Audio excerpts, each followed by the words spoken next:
Now, take it back to Revelation chapter 9, verse 9. Revelations chapter 9, verse 9. And they had breastplates, as it were breastplates of iron. And the sound of their wings was as the sound of chariots, and many horses running about. And they had tails like unto scorpions. Scorpions. And there was stings in their tails. They got a lot of stinging over there. And their power was to hurt men 5 months. 5 months. That's the king of the scorpion. That's it. King of the scorpion. He had a breastplate too. He sure did, didn't he? Yeah. Maybe there's some more about it. Go to Ezekiel chapter 2 and verse 6. Ezekiel 2 and 6. So this is about to explain all of the breastplate, because you said, remember we said earlier, we read, I think it was Isaiah 46 and 10. He wrote the beginning, he wrote the end of the book at the beginning to let you know everything I'm telling you. This what you gonna, this how you gonna know who's who in the end. So this is when you, the people that wear the breastplate, you can't get around it, and they gonna be in purple. Damn. Oh, they're gonna be in purple. They're gonna be in purple. And they gonna have a breastplate. And it's gonna be a king and running them folks to death. Wow. Running them folks to death. And they're gonna walk all over them, and they not even gonna know it. They think they're doing it for the Most High. Wow. So that devil is slick. Oh, he's very cunning. Wow. I'm gonna read this. Check this out, y'all. Ezekiel chapter 2, verse 6. Ezekiel chapter 2, verse 6. And thou, son of man, be not afraid of them. Stop being scared, you wimp. Stop it. Read. Neither be afraid of their words. Though briars and thorns be with thee, and thou dost dwell among scorpions. You see that we just read that in Revelation? Read. Be not afraid of their words. Stop. Oh, they murmuring. He said Moses. Is he Moses? Read. Nor be dismayed at their looks. Don't get scared about that. Don't get scared. You supposed to fear who? God. Read. Though they be a rebellious house. Wow. So you saying, again, the Bible is saying, the Bible, in the end, you gonna know who the Pharisees are, because the Pharisees, referred to as the thorns, will wear purple, which they use the thorns, the crown of thorns, to mock Christ, and the purple garment to mock Christ, which they will wear. And you also saying they gonna wear a breastplate, the ephod. And they're a nation. The king gonna have a nation behind them. And that's how you gonna know who the wicked are in the end. They worse. We read it early in Baruch.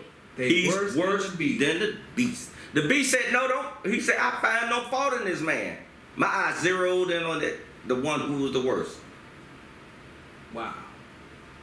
It was the Pharisees, worse than doggone Esau, because Esau said, let him go. Who are the thorns? Who are the Pharisees? Who? The Spirit bears witness. They will be wearing purple. They're going to be wearing purple. They will have those breastplates. Wow. Okay. Now you got me excited. Because you saying the leader of them is the king of the scorpion. That's what Jeremiah just said. Ezekiel just said the leader of them is the king of the scorpion. He's the king of the scorpion. Wow. Got a lot of stink in his tail. He don't stung a lot of folk. Let me go back to Jeremiah 10. Lord have mercy. Jeremiah 10, verse 9. Silver spread into plates is brought from Tarshish, and gold from Euphrates.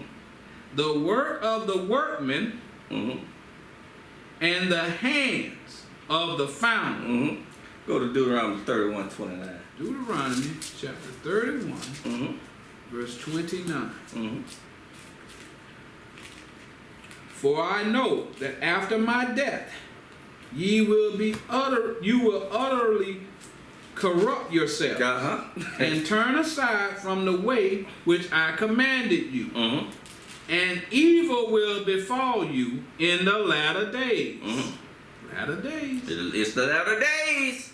Because ye will do evil in the sight of the Lord, to provoke him to anger through the work of your hands. See, a lot of people talking about using your hands. Nah, if you put your brick in that, if you part of that, you doing the work with your hands. That's what he's saying. Wow. If you part of that, you part of that. All right. Jeremiah chapter 10 verse 9. Blue and purple. Blue and purple is their clothing. That's the clothing. Wow. New moon, blue. Purple, purple, purple, purple. I mean, it said in Baruch, the chapter of Baruch, they're going to ride on them. Every time it's going to be that purple. This, the Spirit bears witness. It's a simple thing. If you have ears, listen. Because you don't have any eyes. That's what Christ's saying. Read. Wow. Blue and purple is their color. Mark chapter 15. Verse 16. And the soldiers led them away into the hall called Praetorium. And they called together the whole band. The whole band. Army. The whole crowd of people following them. Read. And they clothed him with purple. Purple, purple, purple. They conquering him. Read. That's what they're saying. And they platted a crown of thorns and put it about his head. Read. And began to salute him. Hail, King of Jews. Making fun of him. Read. And they smote him on the head. They beat your... Read. And they smote him on the head with a reed. And did spit upon him. Our king. Our king. Read. And bowing their knees, worshipped him. And when they had mocked him with that purple, they took off the purple from him. You see that? Read. And put his own clothes. He was not wearing purple. Read. And led him out to crucify. You've been tricked again. Bamboozled. Again. Wow. Again. Wow.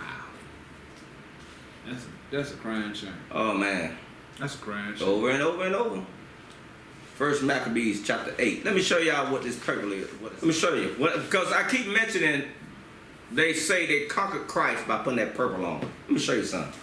Go to First Maccabees chapter 8, verse 1. First Maccabees chapter 8, verse 1. Let me catch up with that, because I'm a little Page older. 125. Read. First Maccabees chapter 8, verse 1.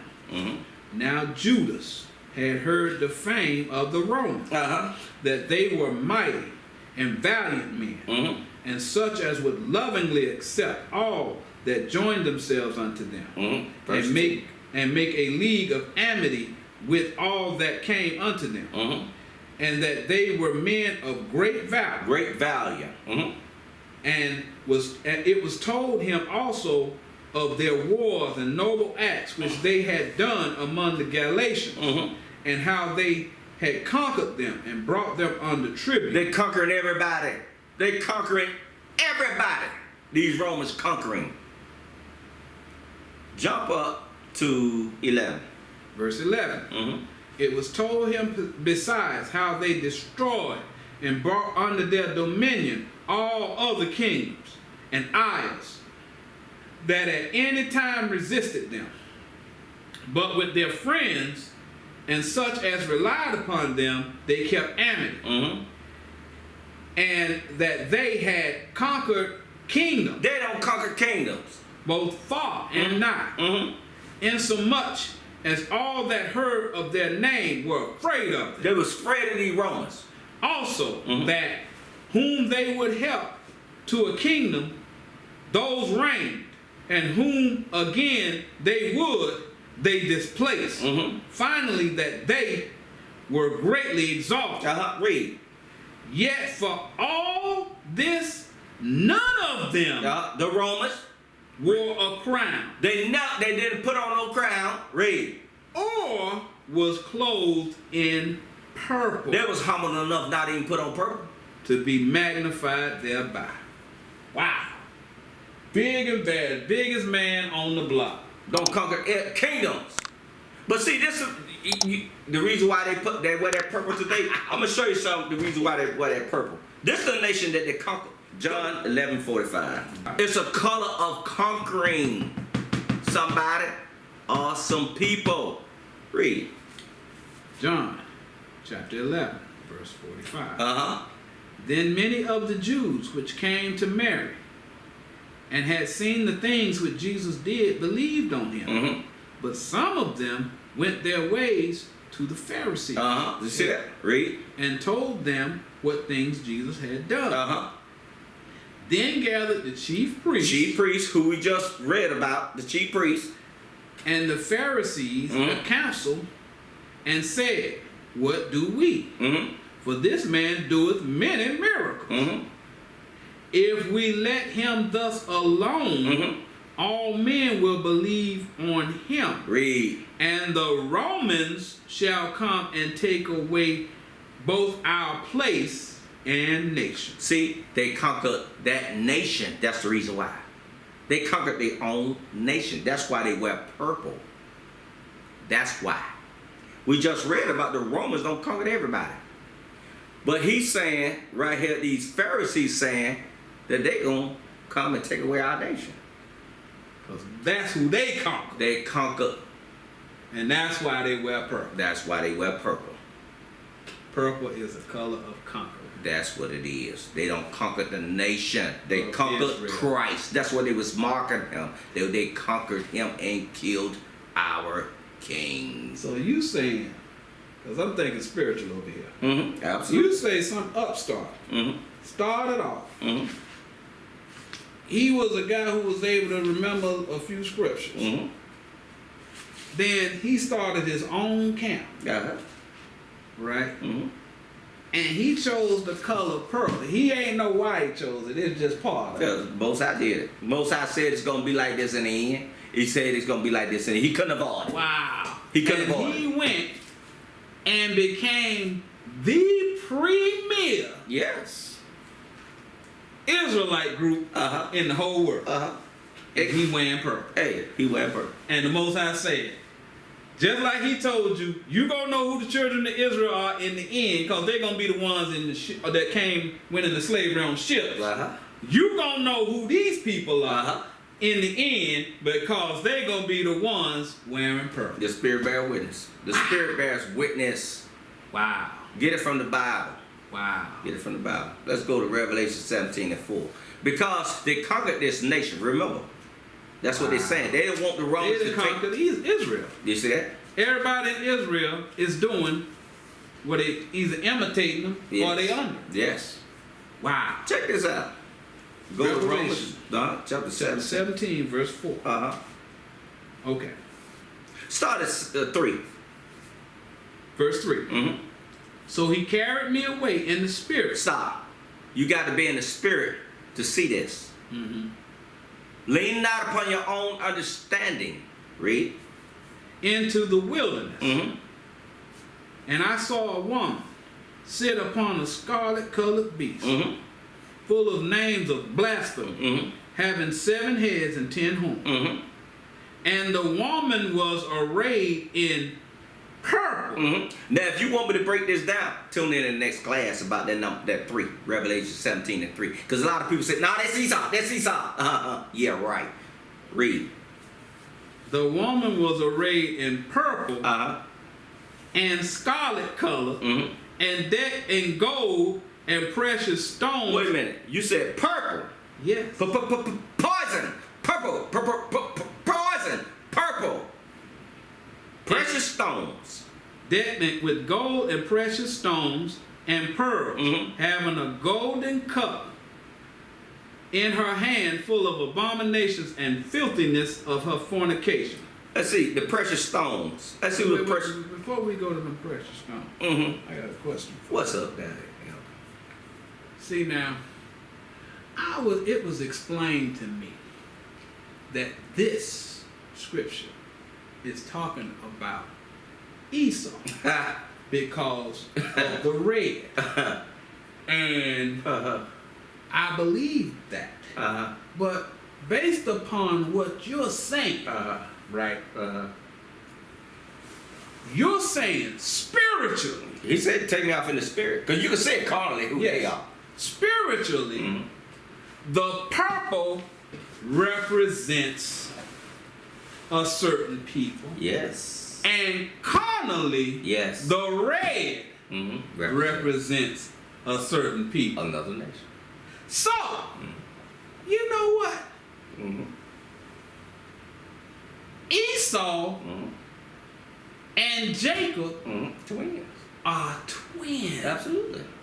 So they're one side of the same coin. Because Jacob means supplanter. It means that means he was wicked. Let me explain something to you also, Elder. You know how when Herod, when he said, I want to know where that child is, when he was trying to find Christ. I want to go to worship him. Then he turned around and tried to conspire. The Pharisees came to him and said, look here, he coming to kill you. But at the same time, the Pharisees at the time, they were saying that, hey, we need, we telling you that the Herod looking to kill you when he became grown.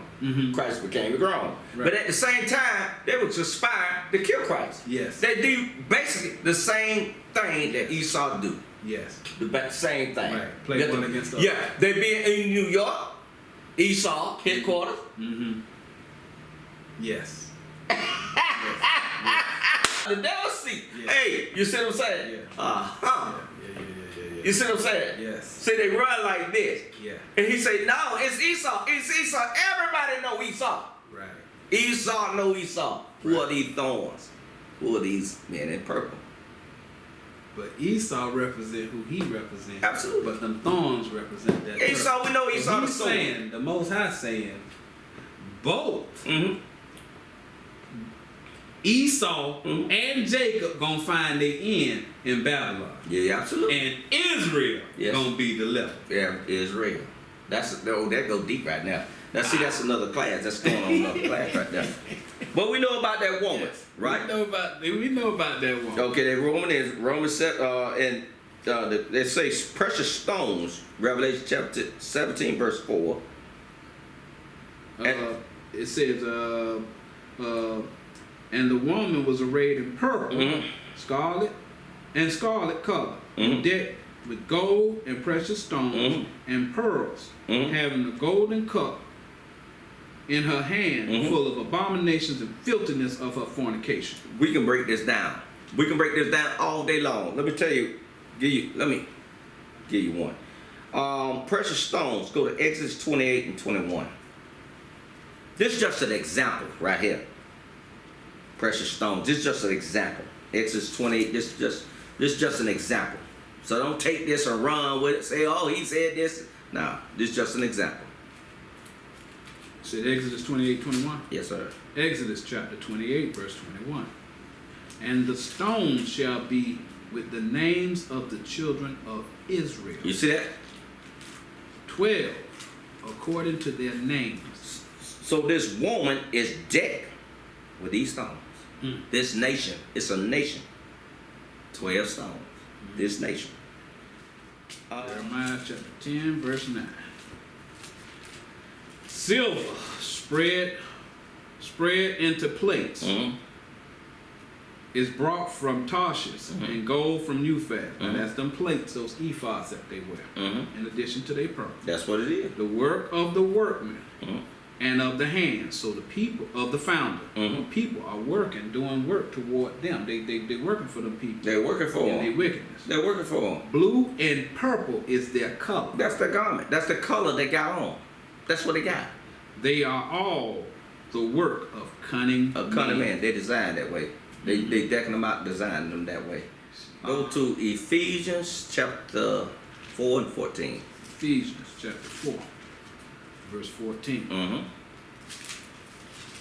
That we henceforth be no more children tossed to and fro, carried away with every wind of doctrine, by the sleight of men and cunning craftiness, whereby they lie, wait to deceive. You see that?